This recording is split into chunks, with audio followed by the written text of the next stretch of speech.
Fingí mi propia muerte para escapar de mi familia, y asistí a mi propio funeral. No sé si merezco ser perdonado por lo que hice.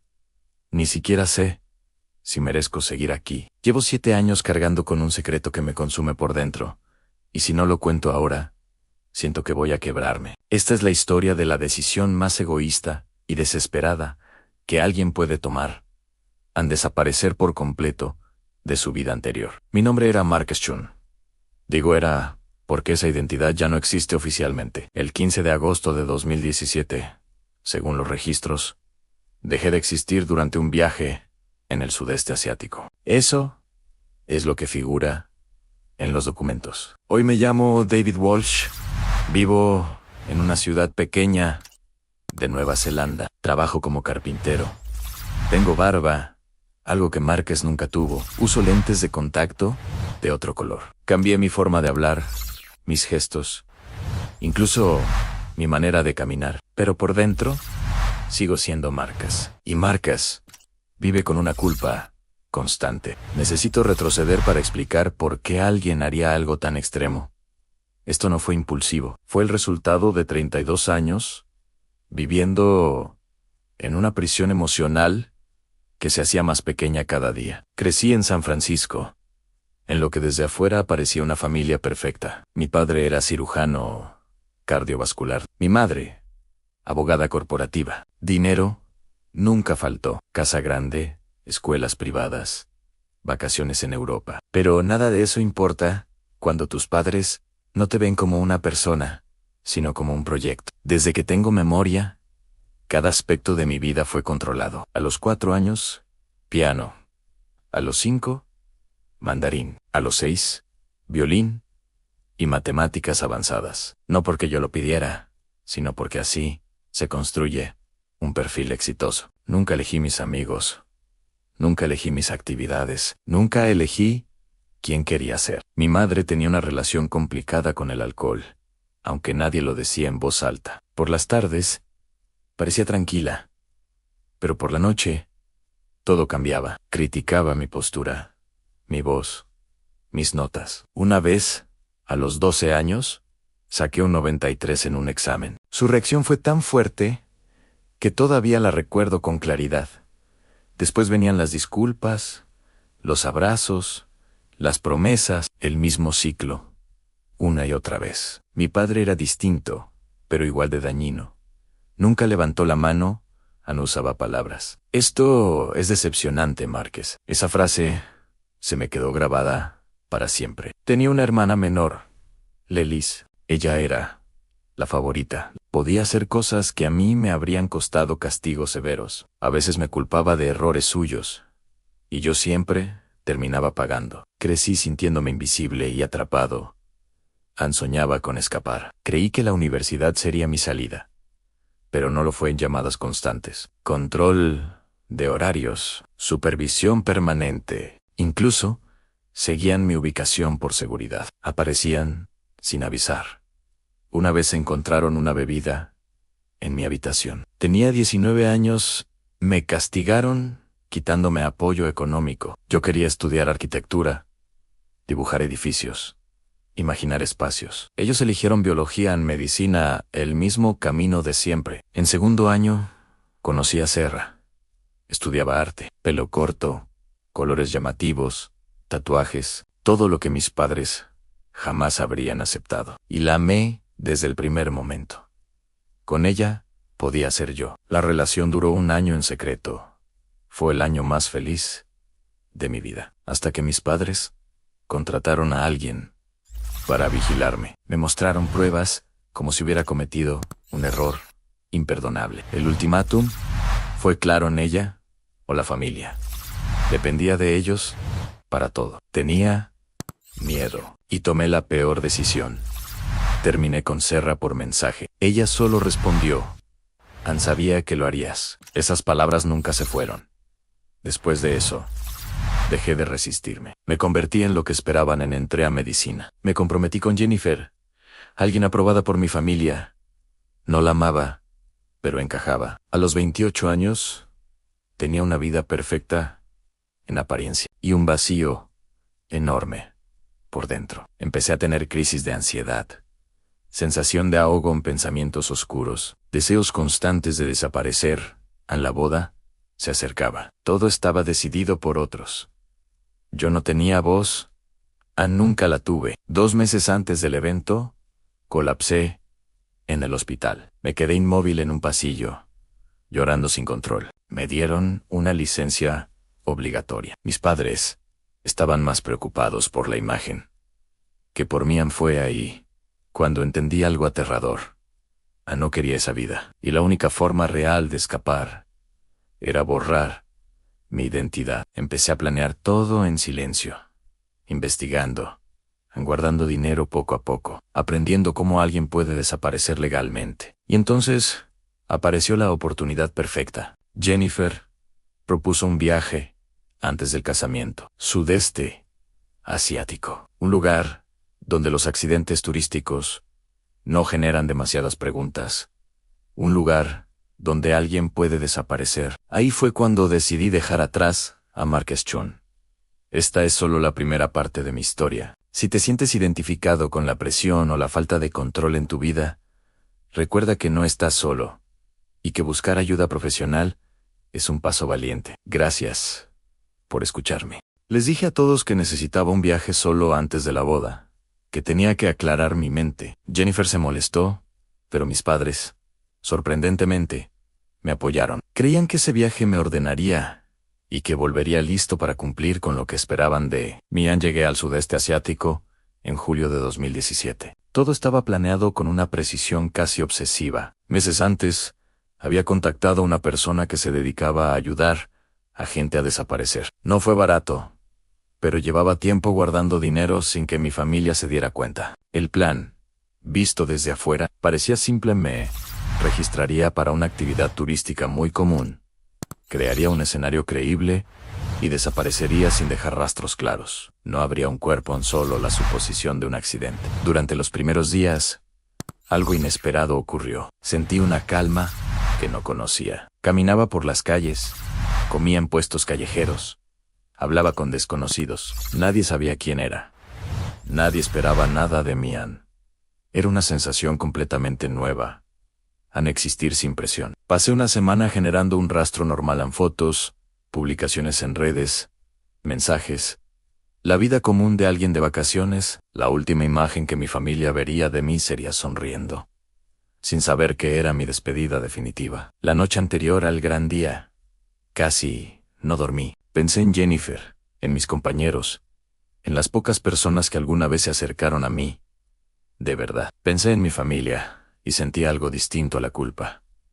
Sentí enojo. Años de control, de decisiones que me robaron, de una identidad que anularon por completo. Me convencí de que lo que estaba haciendo era justo. Hoy sé que solo estaba buscando una justificación para mis actos. La mañana decisiva llegó tranquila, hermosa. Todo ocurrió muy rápido. En cuestión de horas, el plan se activó. Se levantó la alarma. Un turista no había regresado de su excursión. Encontraron su equipo, pero ninguna señal clara de qué había pasado. Mientras comenzaban los procedimientos de búsqueda, yo ya estaba lejos, con documentos nuevos, rumbo a otro país, a otra vida. La búsqueda duró días. Involucró equipos de rescate, autoridades, incluso la prensa. Al final, sin resultados, el caso se cerró. Marques Chun fue declarado oficialmente muerto. Vi todo desde la distancia, en computadoras públicas. Leía las noticias con las manos temblorosas.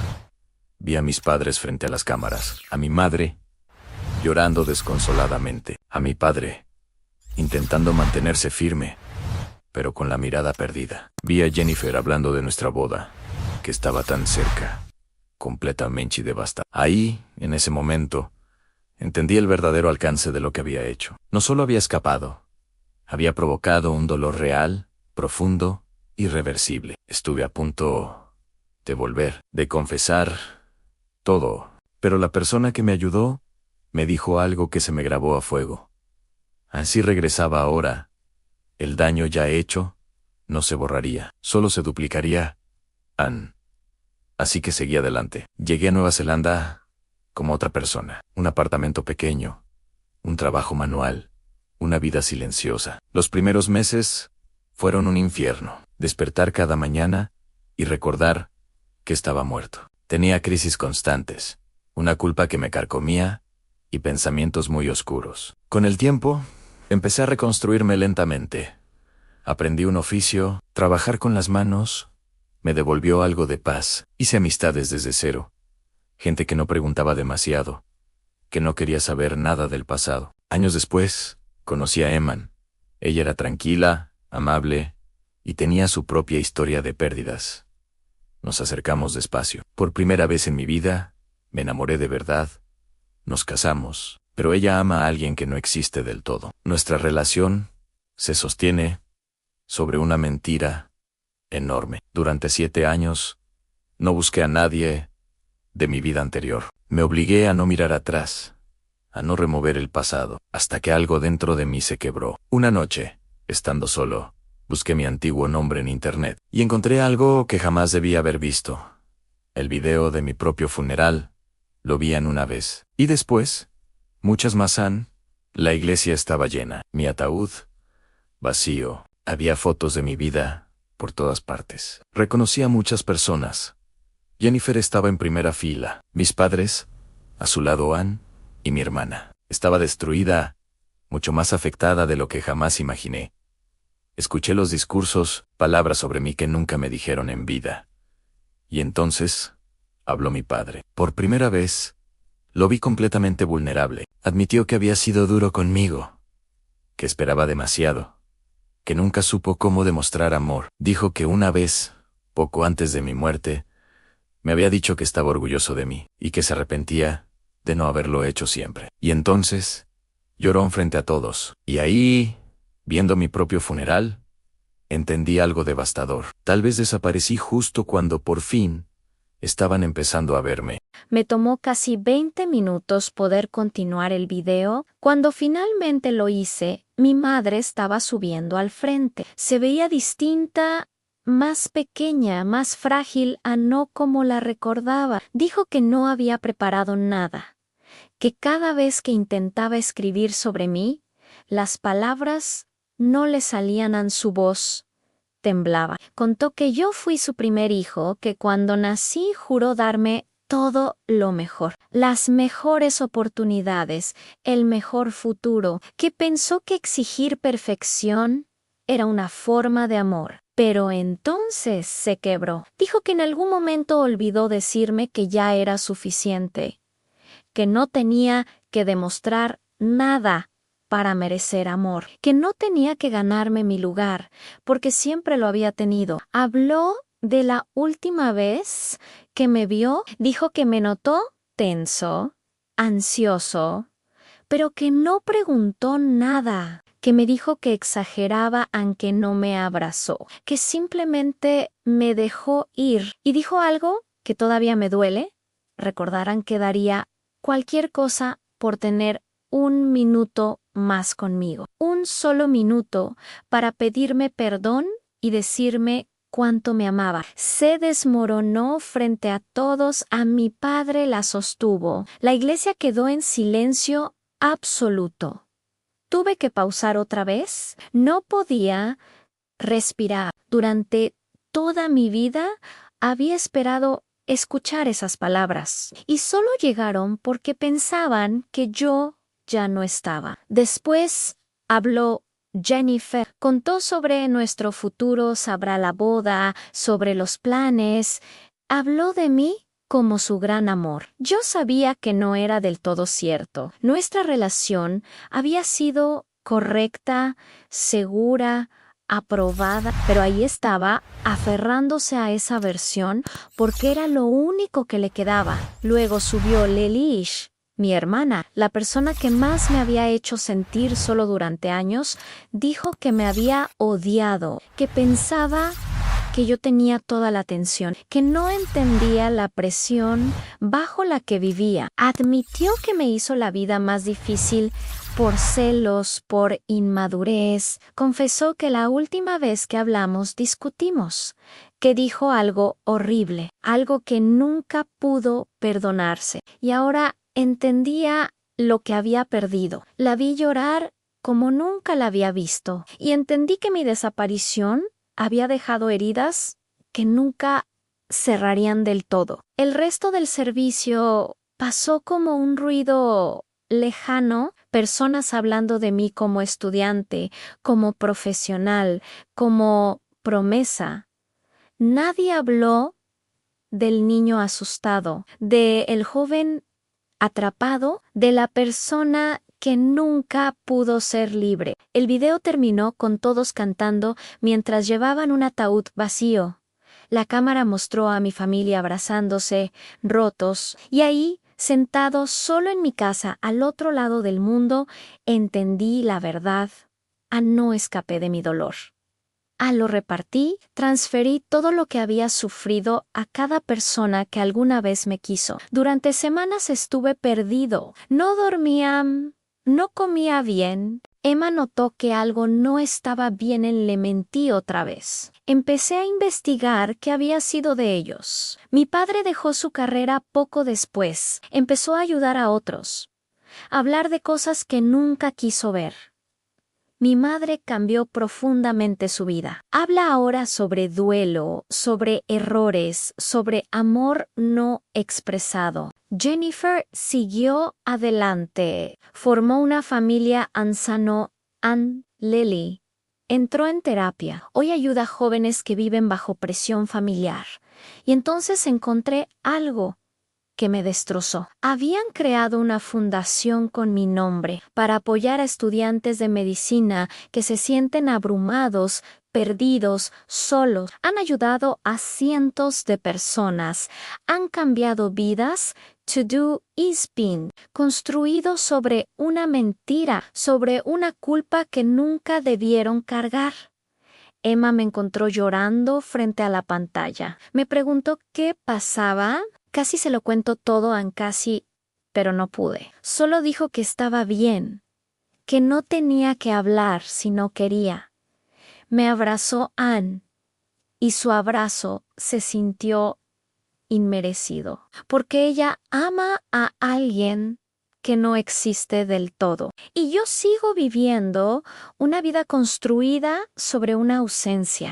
He estado pensando mucho en regresar, en revelar la verdad, en enfrentar lo que hice físicamente, técnicamente, podría hacerse. Volvería a Estados Unidos, iría a las autoridades, confesaría todo.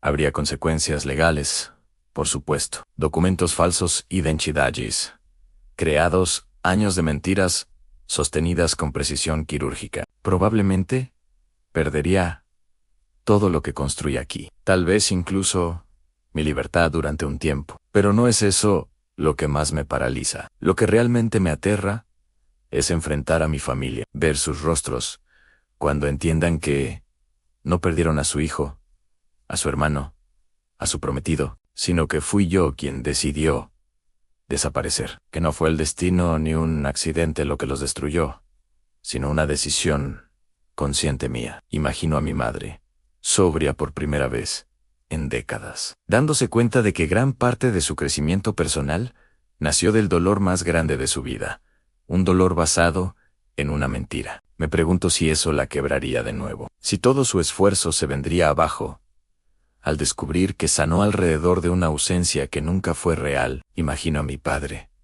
que encontró un nuevo propósito, honrando mi memoria, entendiendo, de golpe, que esa memoria pertenece a alguien que prefirió huir antes que enfrentarlo. No sé si podría mirarlo a los ojos. Imagino a Lile, que finalmente logró procesar su culpa, comprendiendo que pasó años castigándose por algo que nunca ocurrió realmente, que cargó con palabras que dijo, creyendo que fueron las últimas, sin saber que yo seguía respirando en otro lugar del mundo. Y luego está Emma, que se enamoró de un hombre que no existe, que se casó con una historia fabricada, que confió en alguien que nunca le dio la verdad completa. ¿Qué se le dice a alguien así? Perdón, pero el hombre con el que te casaste no es real. Todo lo que sabes de mí está construido sobre una identidad falsa.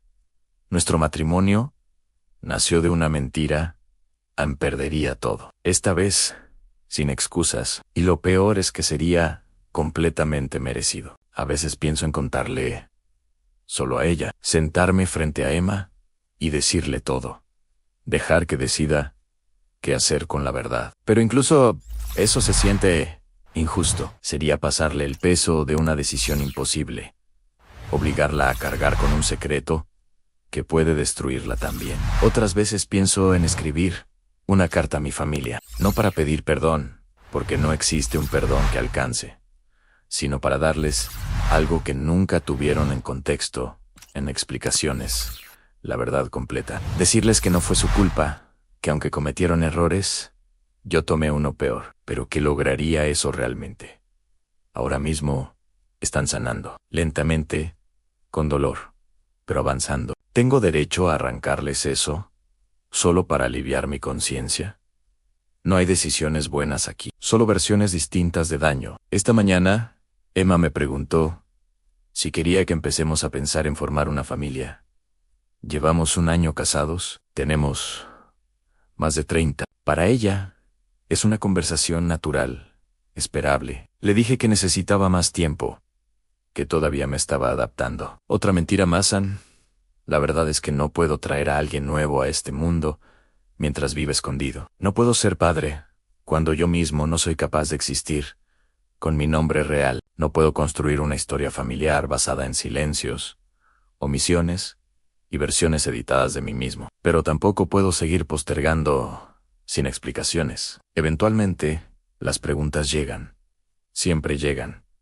Estoy atrapado, exactamente, igual que antes. Solo que ahora la prisión no está hecha de expectativas ajenas, sino de mis propias decisiones. Anoche soñé con mi funeral otra vez, pero esta vez, en el sueño, me levantaba, caminaba por el pasillo de la iglesia, mientras todos se giraban para mirarme. Subía al frente y decía que había cometido un error. Que seguía aquí. Nadie se alegraba. No había alivio, ni abrazos, ni lágrimas de felicidad. Solo miradas de traición, de horror, de rabia. Mi madre gritaba a mí. Padre no me miraba. Aleli se alejaba. Me desperté empapado en sudor. Emma dormía a mi lado, tranquila, confiada, y entendí que el sueño, probablemente, era lo más cercano a la verdad. Escribo todo esto, no porque esté buscando respuestas mágicas. No creo que existan. Lo escribo porque necesito que alguien, en algún lugar, conozca la historia completa. Marcus Chun no murió en un accidente en Tailandia. Marcus Chun tomó la decisión equivocada cuando estaba cansado, asustado y roto, y Ruyan se escondió y dejó atrás un daño que todavía sigue expandiéndose. David Walsh es una construcción en un nombre funcional, un nombre aceptable, pero no una persona completa. Y quien escribe esto vive atrapado entre ambos, incapaz de volver a ser quien fue, incapaz de ser auténticamente quien es ahora. No sé cómo se vive con esto. Solo sé que, por ahora, sigo haciéndolo. Trabajo, sonrío, construyo muebles, beso a mi esposa, actúo como si todo estuviera bien. Por dentro, no lo está. El aniversario de mi desaparición se acerca. Me pregunto si mi familia lo marcará, si escribirán algo, si hablarán de mí otra vez, como una advertencia, como una historia, como alguien que ya no existe. Y me pregunto si alguna vez tendré el valor de enfrentar lo que hice. No sé cuándo, no sé cómo, no sé si eso existe para alguien como yo. No hay un final feliz aquí, solo distintas formas de cargar con lo mismo. Si alguien que está leyendo esto, alguna vez, pensó en desaparecer, en empezar de cero, sin mirar atrás, déjame decirte algo. Al cambiar de escenario, no borra lo que llevas dentro. El dolor viaja contigo. La culpa, también. Yo no escapé. Solo cambié de jaula. Marcus Chun existió. Luego dejó de existir. Luego existió como otra persona. Y ahora existe como esto, un hombre consciente de sus errores, viviendo con ellos todos los días. No sé cómo termina esta historia. Solo sé que, por ahora, Continúa en un día más y otro. Y otro, gracias por escuchar. Si te encuentras en una situación difícil, recuerda que hay recursos disponibles y personas dispuestas a ayudar. No estás solo.